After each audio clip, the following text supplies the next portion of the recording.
Hey guys, my name is Simpzy. How you all doing, fellas? Welcome back to some more Medieval Kingdoms Total War 1212 AD campaign. Here today we have another battle replay. This time around it's a 2v2. We have Scotland defending in a fort with the British, the English, coming to save them.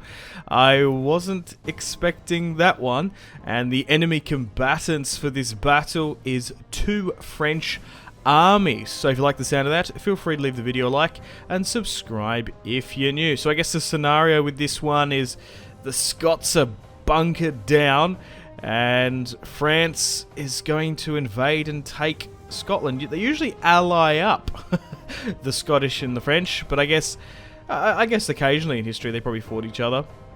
To some extent, the Scottish and the French, yeah, but this time around it's the English to try and save and fight for Scottish freedom, which is weird to say. Anyway, guys, feel free to join my Discord, linked in the description below, to send me over online/multiplayer battle replays across all Total Wars. And I do accept as well CPU versus AI battles if they're a good one as well. So here come the French. The English are just further behind, so the French will be quicker to get to the Scottish fort. Will the Scottish be able to hold before the English reinforcements come on in? Here is the King of England and his military forces coming on. It's a nice snowy map, and terrain-wise, it's not too harsh. There seems to be a lot more mountains and hills towards the English-French side rather than this reinforcing side. This is a nice, clear, open field battle as they move on in. So casualties wise and conflicts, I'm sort of curious, but here is the battle. As you can see, the French are just trying to surge on in and put the pressure on the Scots there, because they know that the reinforcements of the English are slowly but surely lagging behind, and it does look like the French have the advantage in this one, looking at the balance of power. However, that doesn't take into consideration the arrow towers, which are going to be huge in this fort defense, and is probably going to be the deciding factor in this battle. So the French are making their way up. However, the English heavy cavalry wants to intercept, harass and disrupt the French here. If they're not careful, they're going for some archers. Now they've pulled out. They're going to go for an infantry unit there, as the French break their way on through the Scottish front line. So the Scots have got some pikes down here, and they've put some stakes in the ground to stop cavalry charges coming on in. But the English are tearing on through the French infantry, and they've managed to just get there within the nick of time. The Scots are raining some shots down on through, so the English cavalry is here, but the infantry are still very much behind. Hopefully they can delay and distract the French infantry pushing up here. So fierce fighting is breaking out between the Scots and the French, and the English and the French. Can they break on through the Scottish low block here as their dismounted Scottish swordsmen hold? And they've got some Highland longbowmen further at the back. Those guys look really quite cool. I quite like the look of the Scottish roster. It's a little bit underrated. They have a couple of heavy variants, but mostly it's skirmishers and some lighter toga-wearing infantry. But so far, for now, the French have still yet to make a significant impact into the fort. Oh no, but unfortunately it looks like the English cavalry has basically been decimated. Some have recovered, and now the Scots are coming out to parley. It looks like they're trying to go for the French general here. They might be able to snipe him, and they have. The enemy French general is no more. Wow, that's a huge advantage now to the English and Scottish players. And they are still yet to push into the fort. But here they come. England's finest get stuck into the French. And they're still yet to break through the stakes. Oh, there's also caltrops intertwined there as well. They're really struggling to break on through. So they seem to be holding and doing quite well. They just need to keep those casualties low as the second French wave comes on in. But it looks like the English are gaining the ascendancy. The Scottish have held upon the French first wave like water splashing on rock. Not making much of a difference in this short time. And the English have come on in and given some fantastic support. And it looks like the first French army has full on melted away. Okay, so they've flanked some Scottish cavalry around. Oh, they're getting some javelins off here as well. Some light Scottish cav. Oh, and that's it. The western push of this fort assault has ended in a capitulation of the French First Army. Wow, they just weren't quick enough getting on in there.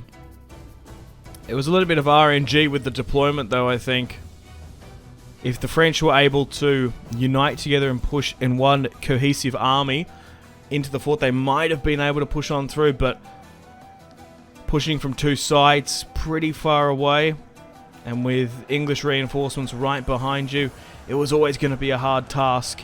So the French now are trying to push on through the eastern half of the fort, but those arrow fire towers, I wish I could see the casualties sustained and inflicted, because those things are just so potent and strong, particularly in these later Total Wars from Rome 2 to Attila. They're just so good. But the Scottish are holding on here. Those pikes are really doing some work.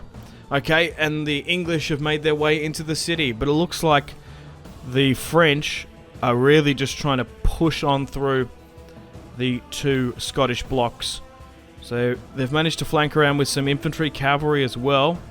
And the Scots, brave Scotland, with their heavy shock cavalry, have moved their unit out, and they're going to get a decent charge on here against the French bowmen.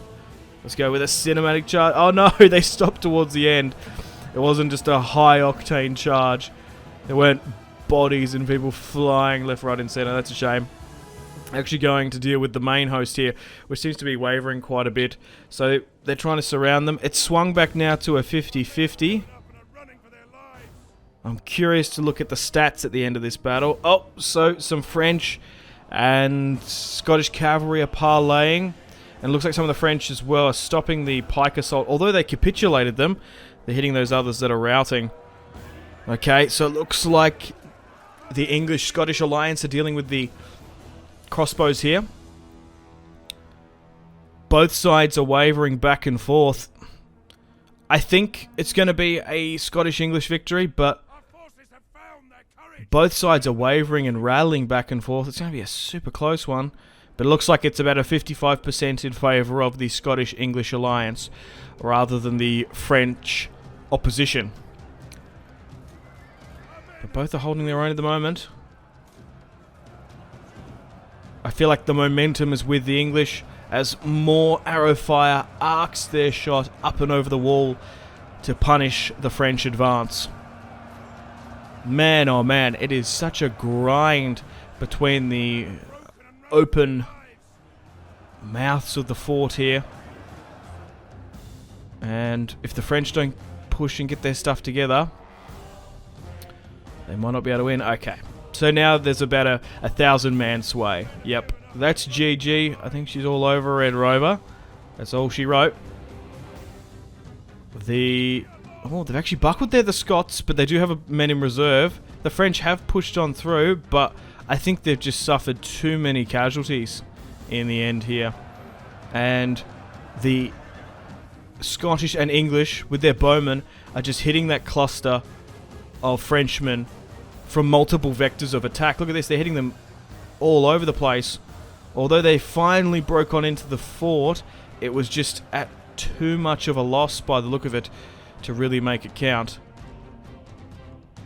So it might very well end in a Pyrrhic victory, because although the Scots and the English look like they're going to win this day, it's going to be at mass losses. This is a really good fort battle. particularly in the snow as well. I do like a snowy battle, particularly at Christmas time, even though I'm Australian and we have Christmas in the summer, but whatever. Sometimes it does get quite cold here. Last couple of summers have been cold because I'm from Tassie, mate, which is good. But looks like they're on a full retreat now, and why isn't the battle ended? Oh, okay, I could just end it there because they're just trying to run down as many of them as they can. So it was a close Scottish defeat. Well, that doesn't make any sense because they were on a full retreat. The replay's bugged.